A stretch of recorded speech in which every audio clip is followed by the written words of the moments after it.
তিন পার্বত্য জেলা খাগড়াছড়ি, রাঙ্গামাটি এবং বান্দরবানে চলছে ৭২ ঘণ্টার অবরোধ। পাশাপাশি রাঙ্গামাটিতে শুরু হয়েছে অনির্দিষ্টকালের পরিবহন ধর্মঘট। পাহাড়ি বাঙালি সংঘর্ষের প্রেক্ষিতে ৪ জনের মৃত্যু। অগ্নিসংযোগ এবং অবরোধের ফলে পার্বত্য অঞ্চলে স্থবিরতা নেমে এসেছে।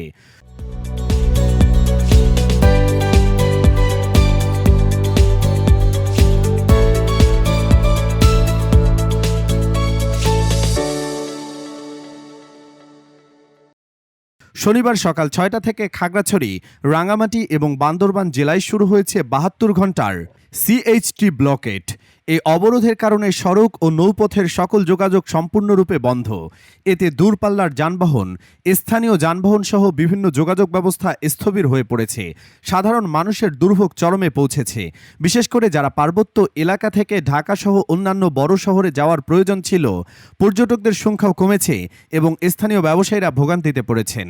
এই অবরোধের মূল কারণ খাগড়াছড়ি এবং রাঙ্গামাটিতে সম্প্রতি ঘটে যাওয়া পাহাড়ি বাঙালি সংঘর্ষ, যার জেরে ৪ জনের মর্মান্তিক মৃত্যু হয়েছে এবং বেশ কয়েকটি গ্রামে অগ্নিসংযোগের ঘটনা ঘটেছে। এর প্রতিবাদে জুম্মু ছাত্র জনতা এবং অন্যান্য পাহাড়ি সংগঠন এই অবরোধের ডাক দিয়েছে।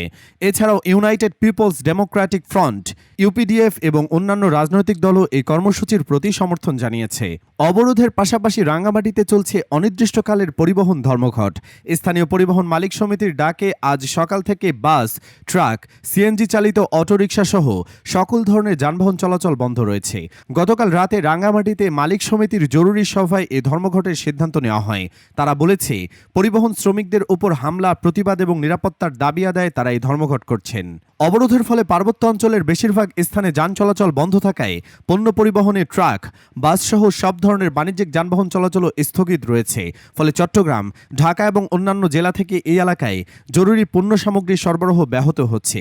খাদ্য এবং প্রয়োজনীয় পণ্যের সংকটও ক্রমশ তীব্র হচ্ছে বলে জানা গেছে। এই অবরোধ এবং ধর্মঘটের ফলে পাহাড়ি এলাকায় স্থানীয় জনগণ এবং ব্যবসায়ীদের মধ্যে চরম অস্থিরতা দেখা দিয়েছে। দোকানপাট এবং ব্যবসা প্রতিষ্ঠানগুলো বন্ধ রাখতে বাধ্য হচ্ছেন ব্যবসায়ীরা। এছাড়াও পর্যটন খাত মারাত্মক ক্ষতির সম্মুখীন হয়েছে। সাধারণ পর্যটকদের পাহাড়ি এলাকায় প্রবেশ বা বের হওয়ার কোনো উপায় নেই। ফলে পর্যটন সেক্টরে অর্থনৈতিকভাবে বিপর্যস্ত অবস্থায় রয়েছে। পরিস্থিতি আরও জটিল আকার ধারণ করেছে বুধবার রাতে খাগড়াছড়িতে একটি মোটরসাইকেল চুরির ঘটনাকে কেন্দ্র করে পাহাড়ি বাঙালি সংঘর্ষ শুরু হলে সংঘর্ষের দীঘিনালা এবং রাঙ্গামাটিতেও উত্তেজনা ছড়িয়ে পড়েছে। এতে অন্তত ৪ জনের মৃত্যু এবং ৮০ জন আহত হয়েছে। সংঘর্ষের পর থেকে পাহাড়ি জনপদে আতঙ্ক বিরাজ করছে এবং সাধারণ মানুষের মধ্যে উদ্বেগ ও ভয় তৈরি হয়েছে। পার্বত্য চট্টগ্রামের বিভিন্ন এলাকায় ১৪৪ ধারা জারি করা হয়েছে এবং পরিস্থিতি নিয়ন্ত্রণে আনার জন্য সেনাবাহিনী, পুলিশ এবং বিজিবি টহল জোরদার করা হয়েছে। এদিকে সরকারের উচ্চ পর্যায়ের কর্মকর্তারা পরিস্থিতি নিয়ন্ত্রণে আনতে মাঠে নামছেন। আজ পার্বত্য এলাকার ৩ জেলা পরিদর্শন করবেন একটি বিশেষ প্রতিনিধি দল। তারা স্থানীয় প্রশাসনের সাথে বৈঠক করে অবরোধকারীদের সাথে সমঝোতা করার চেষ্টা করবেন। সরকারের পক্ষ থেকে ইতিমধ্যেই দোষীদের শাস্তি নিশ্চিত করার প্রতিশ্রুতি দেওয়া হয়েছে এবং দ্রুত পরিস্থিতি নিয়ন্ত্রণে আনার জন্য যাবতীয় ব্যবস্থা গ্রহণের আশ্বাস দেওয়া হয়েছে। রাজনৈতিক বিশ্লেষকরা বলছেন, পাহাড়ি বাঙালি সম্পর্কের মধ্যে দীর্ঘদিন ধরে চলে আসা উত্তেজনা এবং প্রশাসনিক অব্যবস্থাপনার কারণে আজকের এই সংঘর্ষ এবং অবরোধের পরিস্থিতি তৈরি হয়েছে। তাদের মতে সামগ্রিকভাবে পার্বত্য অঞ্চলে উন্নয়ন এবং সামাজিক স্থিতিশীলতা নিশ্চিত করতে সরকারের কার্যকরী উদ্যোগ প্রয়োজন। পরিস্থিতি আরও বিস্তারিত জানতে আগামী সকালের সঙ্গেই থাকুন। ধন্যবাদ।